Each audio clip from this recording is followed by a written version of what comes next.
preguntado alguna vez cuál es la raza de perro más popular en este momento? Permíteme presentarte al American Bully.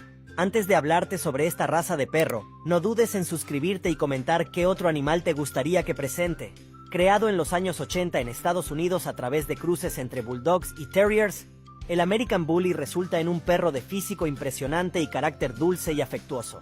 Con un cuerpo masivo, musculoso y atlético, cabeza ancha, hocico corto y orejas erguidas, su pelaje puede ser de cualquier color excepto merle.